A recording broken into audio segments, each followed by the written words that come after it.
TGR News, broadcasting from the State of Israel. Welcome back to TGR News. Hello, hello. Well, this week we'll talk about how the White House is trying to make the decisions after the voters used system of democracy here, Yeah. and they're trying to undermine that. And also we'll talk about how we're having, going back, it seems like 20 years ago, to the exploding terrorists on the streets of Israel. But first, let's say thank you. Thank you for everything you guys do. It is amazing how much you are able to help the people here in the state of Israel. It's just, it really is a blessing to everyone involved in this. And we are so thankful to be able to be a part of it through your guys' wonderful donations. It's an amazing thing that we do. And it's all because of you guys. Everything is all because of you, like we always say, because it's true. So we thank you for everything you do, and the people that you are helping. They are in such desperate need. You see it every week when we come to give them the food, how they're just so grateful that they have food this week. And it is really because of you guys. It's all you. So thank you so much. And like we always say, if you're not yet a part of it, and you want to be a part of it, there's links below every video to the Patreon page and to the Support Us page on thegoldenreport.com. Or you can just go to thegoldenreport.com and go to the Support Us page there and find whichever way is easiest for you to be able to send your support. So we thank you, they thank you, and God bless you. Thank you so much. Let's get started. Yeah. Netanyahu was told by American officials that the U.S. does not want Smotrich and Ben Gvir to have too much control in the new government. This is yet another ridiculous request from Biden's administration, as if they are in control of what happens in the state of Israel. Like we were saying at the start of this video, Ben Gvir and Smotrich are right-wing, further more extreme right-wing parties that got the highest they've ever gotten in an election, and 14 seats in the Knesset than they've ever had in the history, I think, of their existence. Yeah. And that's just the people speaking at the voting booths, right? That's what democracy is all about, saying that they want these people more in control, right? So now the White House is saying they don't want that to be the case. Yeah, they want to cancel the democracy choice, right? Yeah, so it's just ridiculous how they, I don't think Netanyahu was giving it too much weight, and I think he's still making his own decisions. And but it's just insane how the U.S. is trying to get involved in after we voted to change what the outcome's going to be. Yeah, yeah. At the beginning of the week, in an Arab village, a 26-year-old son killed his 57-year-old mother by stabbing her to death. It wasn't too many years ago that you would never hear anything like this on the news in Israel. The Arab criminal elements is becoming worse and worse. Yes, it really is. It's really getting bad. You're starting to hear it more and more on TV. Israel the news used to always only be terrorists and stuff, unfortunately, but never internal regular crime, But more and more you're starting to hear it. It's coming, that evil spirit's coming into the country with all that horrible things that unfortunately we're used to hearing on the news in the United States, right? Yeah. And we were so far away from that, but not anymore. Not anymore. Early Saturday morning, Syria announced that Israel had attacked several targets, causing a lot of damage and killing 4 Syrian soldiers. These targets were bases that work closely with Iranian agents. It's just, yet again, it's just Israel's always trying to prevent the next big arms shipment or whatever the Iran is trying to ship to Hezbollah or to themselves, because Iranian agents are in Syria and Lebanon, and trying to set themselves up in a better situation so that they can attack us on our borders. Yeah. Yeah. Yeah. It's in Hebrew, it's called fighting the how you say the the windmill. The windmill. It's like you're fighting them, but it's like you don't really moving, or you fighting the windmill. Yeah. Iran, after the recent attacks on their attempts to transport weapons to our borders, had been stopped by the Israeli Air Force. they reminded Russia of the deal they had made in recent summit in Turkey that they would stop Israel from making airstrikes in Syria. Yeah, this is that was, we seem to, because time has gone by, we seem to forget what a crazy thing that was when the summit that they had with Turkey, Russia, and Iran, and all the deals and agreements they made there. And that was one of them. And Russia had told Iran that they would help Iran stop Israel from protecting itself against Iran's weapon shipments. And so this is Iran reminding Russia, hey, you need to start stepping up to what you said you was going to do, right? Yeah. If Russia does it, other than just what they did, just talking with Iran, if they actually do it, I have no idea what that would mean. Long term, short term, midterm. Yeah. I don't know what that would mean. But Israel, we could not allow Russia stopping us from protecting ourselves, from stopping Iranian agents from putting weapons on our borders. Yeah. I mean, that. Washington Post put out an article exposing a secret deal between Iran and Russia in the 9th of November. The article wasn't the 9th of November. The deal was done between the two on the 9th of November, allowing Russia not only to buy military drones from Iran, but also build in Russia Iranian drones, the drones that Iran made to build them in Russia. This is a reminder of the deal that they made joining forces to rebuild nuclear weapons for Iran. Yeah.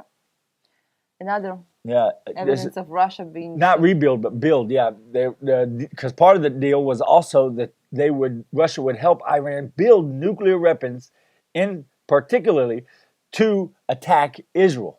That was written in the deal. That was Iran told Russia, we don't just want nuclear weapons. We want nuclear weapons that we can fire on the state of Israel, that will make the journey, and we need the help. And Russia said, okay, we'll help you. Yeah. This year, there has been a rise of 400% in requests for a gun license. The people are fed up with what's going on. I understand them. Yeah. If you look back at who stopped most of the terrorist attacks, there were civilians stopped them, civilians with guns. Yep. So it's true. It's a good thing. Yeah. And in Israel, they really check background. They check. They check. It's not like America. Psychology, psychology, criminal, military. Yeah, they really check. They check everything. What you did in the army, everything. Everything. What's the reason you need a gun? Mm-hmm. And it's true. Most of the terrorist attacks have been stopped by some armed civilians, because we talked about it before. Police and military can't be everywhere. Yeah. You know? So it's usually the civilians that are armed that happen to be in the spot where the terrorist attack, and they were able to stop them before the police get there. Yeah, especially since the Intifada changed its face lately, in the last like 15, 20 years, and more stabbings and shooting by person, like by one person, happened instead of the bombs. We'll talk about it in a little bit, but so it's easier to civilian with a gun stop those terrorist attacks. Exactly. Yeah. Well, in Qatar, this is usually not a sports network, but we're going to talk a little bit about sports. Because it's involved. So sad, such a sad story. In Qatar during the World Cup, the Iranian soccer players refused to sing their national anthem in protest for human rights and to stop the government from killing women that just have a little piece of hair showing. Yeah. Right? So they killed the women. It's over 500 killed, I think. Yeah.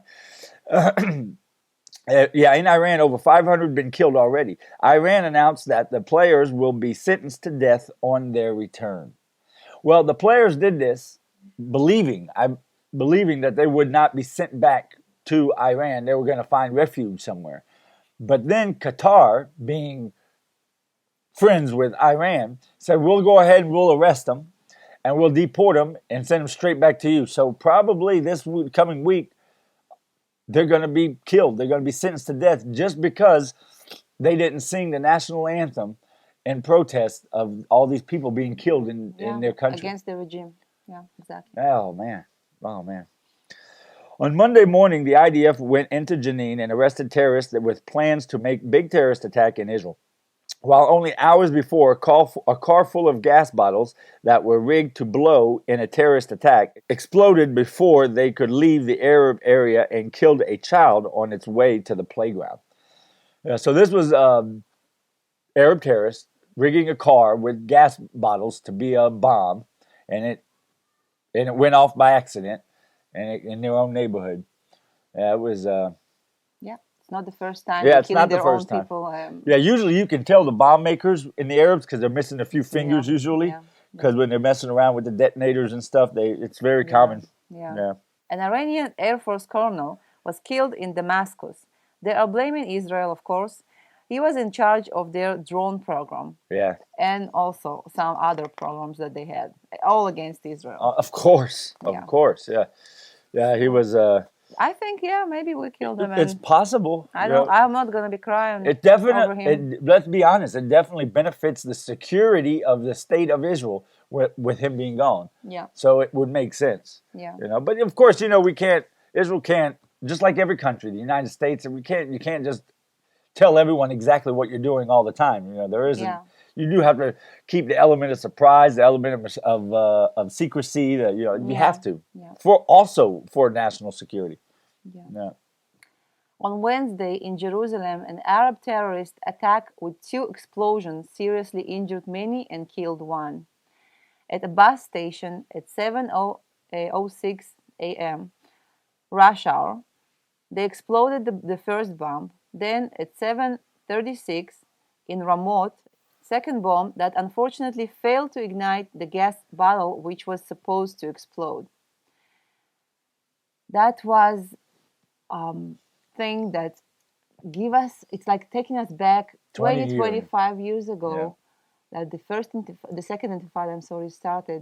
They were exploding buses and exploding in the malls, in waiting to get into malls and exploding. Yeah, the suicide terrorists with bombs. Now they're not suicide.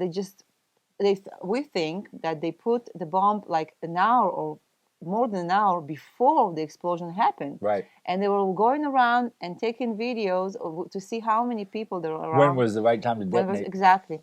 So in the rush hour, when there were many people, I think there was like 30 injured now. Yeah. Right? Some of them very serious. The death toll could go up. Yeah. It could be not just that one 16-year-old kid. Seriously, he was a 16 years old kid. The one who been killed, 16 years old kid.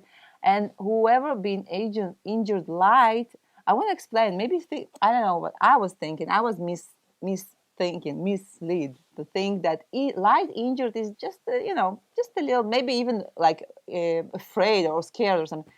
Lightly injured, that means you don't have life-threatening things. I know my friend.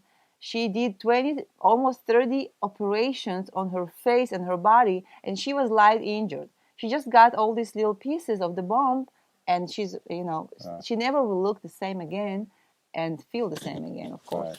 So light injured is also very, very, it's bad. It's really bad. Yeah, what she's talking about in Israeli news, when they talk about the injuries from these terrorist attacks, they rate them by light, medium, heavy, and critical. And that's the 4 ways they do it. But what they're talking about is life threatening.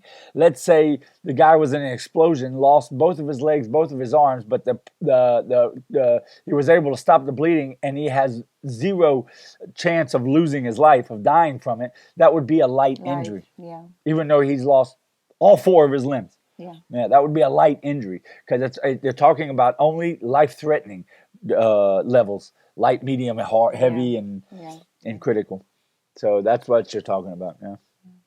Well, in a car crash in the Samaria area involving a Jew, the injured was transported to a hospital in Jenin, and when they found out he was an Israeli citizen, he ended up dead. Then armed Arabs took his body and are holding it hostage. The IDF told them to return the body peacefully, because if the other alternative would be very unpleasant. Yeah. Well, first of all, let's give it little details here.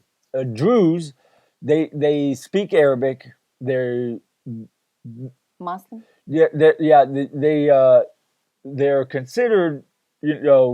If you looked at a Druze, you wouldn't be able to tell the difference probably and talk to him between a regular Muslim Arab and a Druze. So that's why he was taken to this hospital. That and how serious his injuries were. It was the closest one, the hospital in Jenin in the Arab area. So when they took him, they thought they were taking a regular Arab, one of their guys, right? And when they realized he wasn't, all of a sudden he died, and his body was taken hostage. 4 o'clock the next morning, by the way, they already gave Israel back the body. But it just goes to show you how they'll look for anything and everything they can just to get to us, right? By the way, his family talked, and they said that he was still alive when they kidnapped him. It wasn't they didn't kidnap the body. They kidnapped him when he was alive. Yeah. They disconnect him from life support, all the tubes, and took him away. Yeah. So maybe they even killed him. We don't know. I'm pretty sure they did. Yeah, I'm pretty sure they did. Only because they realized that, wait a minute, he's not a regular Arab. And the Druze in Israel, you do have to treat them like regular.